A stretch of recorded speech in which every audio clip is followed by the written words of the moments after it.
The biggest misconception is if you build it, they will come. And that's especially in crypto, where I feel like everyone is missing the boat. You got a lot of nerds who are just building cool software and tech, but they don't have sexy UI, they don't have sexy branding, they are not marketing it. Hey guys, welcome back to Altcoin Buzz Spotlight with me, Layah Heilpern, the show where we speak to entrepreneurs, innovators, and thought leaders in the cryptocurrency and blockchain space. Joining us today is Jeff Kirdeikis, the founder of Uptrend and the newly found DeFi project, TrustSwap. TrustSwap has been gaining an incredible amount of attraction since it recently launched, so we're super excited to have Jeff on with us today. Just a note to say that this interview is not sponsored, but at Altcoin Buzz, we do hold some TrustSwap and some Uptrend tokens. Don't forget to let us know in the comment section below who you want us to interview next, which topics you want us to cover, and if you enjoyed the segment, then hit the like button. Jeff, welcome to the program. How are you doing today? I'm doing awesome, Layah. How are you doing? Yeah, good, thanks. Firstly, I want to wish you congratulations. Super exciting news. You've recently launched TrustSwap. How's that been going for you? It's been an amazing whirlwind. We've been going like breakneck speed on the project, really just trying to get everything out the door. Developers have been working insanely hard. We've been crushing everything at top speed, even on the marketing front, and listings. So it's been super intense. I haven't been sleeping much, as you might be able to tell on my face, but I've enjoyed the ride. It's kind of like a little bit of an adrenaline thing. It feels very nice to build something that people find to have immense value. So that's definitely been enjoyable and kind of the thing that I really like to live for. Yeah, absolutely. It's been getting a lot of traction. So no wonder you're feeling shattered, but you don't look shattered. So that's all right. Right. But, like you said, it must be great to build something which people find so much value in. So talk to me about how you actually landed on this idea. Yeah, so the initial idea, and it's expanded since, but the initial idea was someone wanted to do an investment in one of my other companies, Uptrend, and they said, hey, listen, we want to buy some tokens at a discount, and we're going to send you a bunch of Ethereum. And I said, sure, that's fine, but what I want to make sure is that you're not going to sell the tokens immediately, because obviously, on these big OTC deals, you cut them in at like a 20% discount or something like that. But I wanted to make sure that they weren't just going to arbitrage the market and just dump the price down 20%. So I said, listen, I want to send these things to you over a period of time so that, we're not going to drastically impact the price. And they said, okay, yeah, sure, we can do that. But we're going to need to use a lawyer because there's no other solutions out there. I'm like, wait, well, what do you mean there's no solutions out there? You're an escrow business and you don't have a solution in blockchain for an escrow, and you're asking me to use a lawyer? I'm like, okay, how much does a lawyer cost? And they said, well, lawyers is going to cost about 5 to 10%. And I was like, not a chance is it costing 5 to 10%. I'm like, this is the simplest contract ever. Funds come in on one side, funds go in on the other side with some stipulation saying, hey, release this much at this rate, and boom. This is like, to me, I was like, there's no way that doesn't exist. So I went to one of my Facebook groups and I was asking around, I'm like, hey guys, like, does this utility exist anywhere? And I was like, no, it doesn't exist. And I was like, all right, well, I guess I have to make one. And in that exact same thread, one of the co-founder now, Adam Barlam, he's like, you know what, man? If you're going to be building this, like, rock and roll, let's do it. So myself, Adam, and Joakim, someone else who I was kind of like, we were chatting about like how it was unbelievable that this service didn't exist for really like a multi-million, billion-dollar space. Just so like stupidly simple. We're like, we have to build it. It's just too easy. It would bring massive utility, and then from there, that one utility that we originally discovered has drastically exploded into like a plethora of different things. But that was the start of it all. Was that crypto as escrow? Yeah, I think that's fantastic, right? Because you can just think, see a gap in the market and sort of say, I'm going to then target that, I'm going to build on that. So absolutely, congratulations to you. And I think that's one of the beautiful things about this space. There's so much opportunity for growth and innovation. We're constantly moving forward. So I think this is really, really exciting. So I was talking to the Altcoin Buzz team when we were deciding, we're going to have Jeff on, and we wanted to know, and we really wanted you to make an announcement, make a big announcement about TrustSwap or Uptrend that hasn't been said anywhere. You have to tell us here on Altcoin Buzz. Oh, a The big pressure. announcement. You know what is kind of I know the craziest thing is that as things happen in the Discord channels, we just announce them. We announce them. We launch them. Okay. So there's nothing like that we're hiding right now. Maybe like the big thing. This is like kind of the one thing that we're hiding is we want to term the coin TCO, so like trust swap coin offering, because we really feel like that one of our biggest utilities for this is in the ICO space. So there's Mm, three main utilities in the ICO space, which is the first one, you want the team founders to lock their tokens because then they're not going to be dumping on you. And we just saw like yesterday, one project had a massive issue with this. So you want team founders to lock, and why wouldn't they? So that's one. Second one is you want the investment. Let's say you're investing $100,000 into a project to only be spent if the team hits milestones, like event-based fundraising. Vitalik calls it DICOs, and he's been looking for these to emerge for years now, and we've actually built it.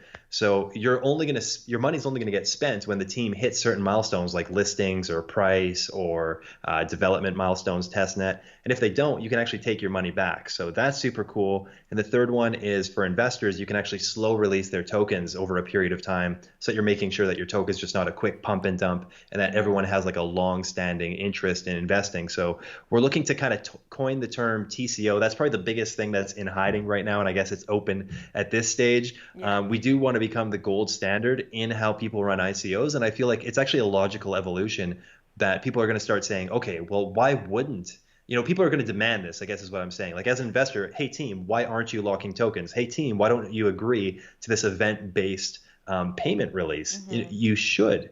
And anything else is shady. So I think that's maybe the biggest news. Obviously, we have lots of listings that we're working on, and some very large listings at that. I obviously I can't announce that stuff, but we should have two listings coming within the next few days, and one of them Nice. I think people are going to be very pleased with. So Okay. yeah, big things coming.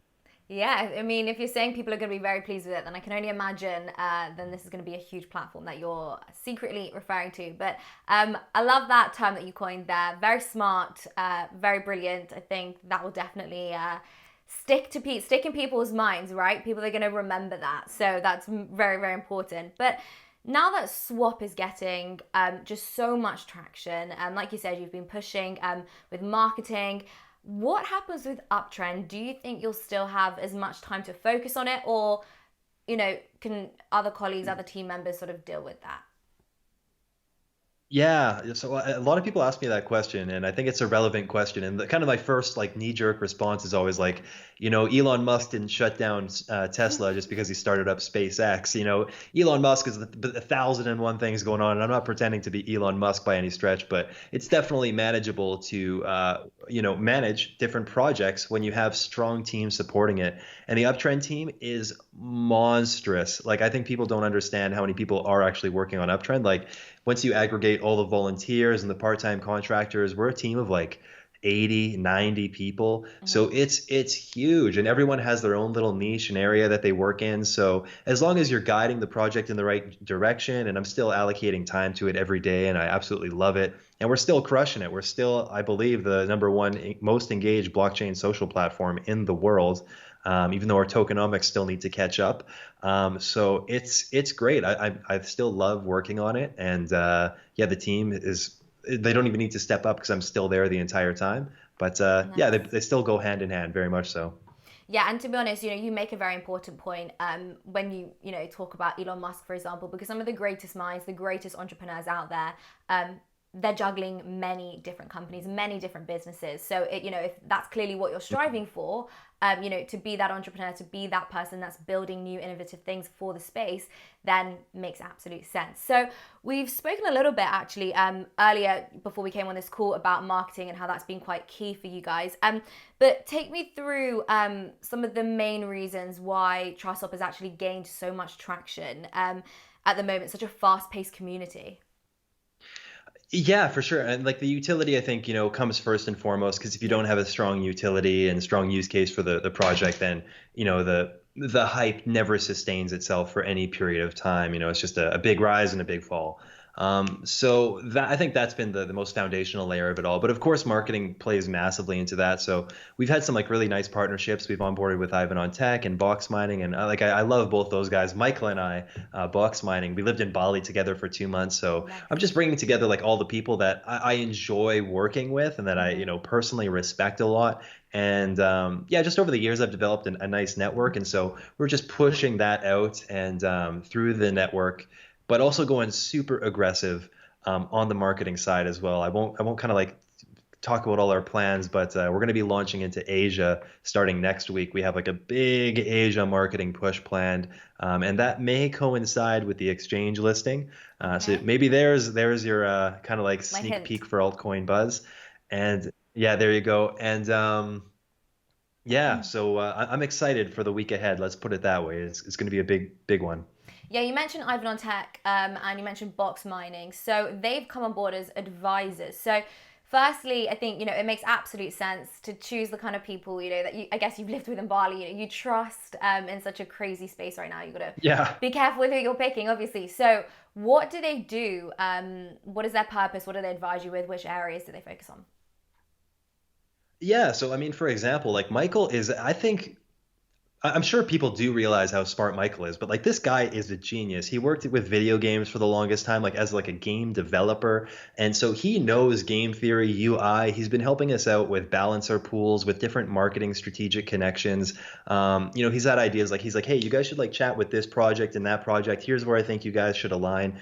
So, a lot of people are, especially on Twitter, as we were talking before on the show, people on Twitter have 1,001 opinions that aren't always exactly right. And they're like, oh, you just hired the shill squad. And it's like, no, man, these guys are in a position where they are because they're as smart as they are and they have valuable insights. You look at Ivan on Tech, he has the world's largest blockchain academy. And you don't get to that spot by just shilling shit coins all day. You get to that spot by having a strong knowledge base in the crypto space. So these guys are definitely adding a ton of value. And it's nice that I'm buddies with them and that they also have a large reach that we can help spread the word. Because at the end of the day, I think the biggest misconception is if you build it, they will come. And that's especially in crypto where I feel like everyone is missing the boat because you got a lot of, let's just like, I'm one too. So you got a lot of nerds who are just building cool software and tech, but they don't have sexy UI. They don't have sexy branding. They're not marketing it.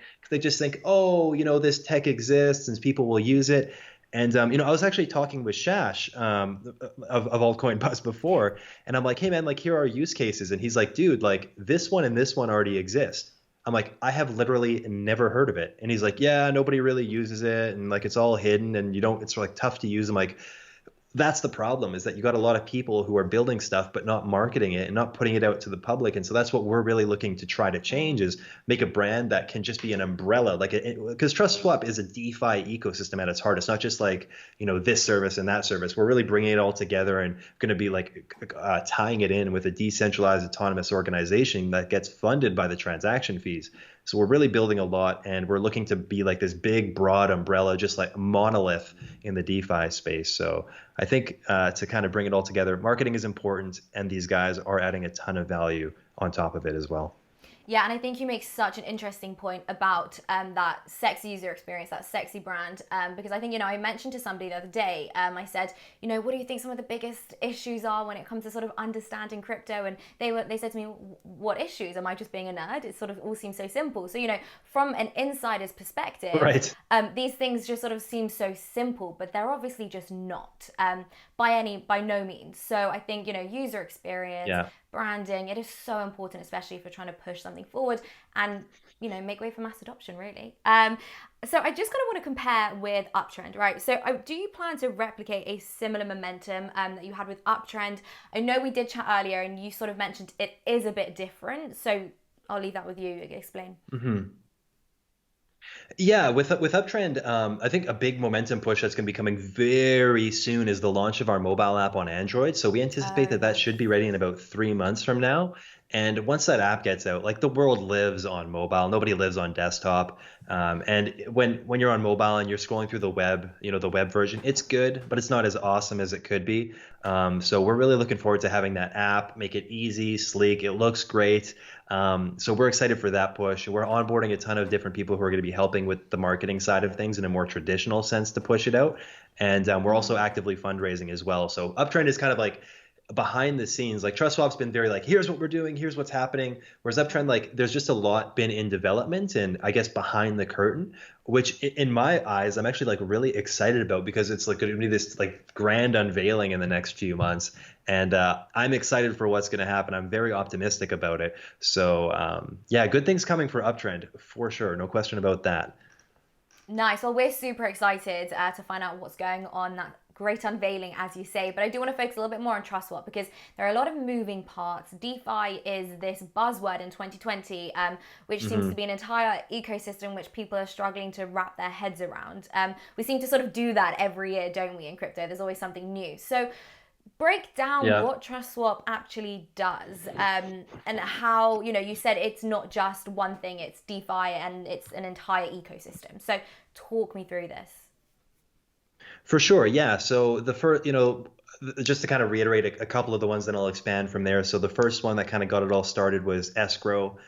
We also have the ICO, the 3 different ICO utilities.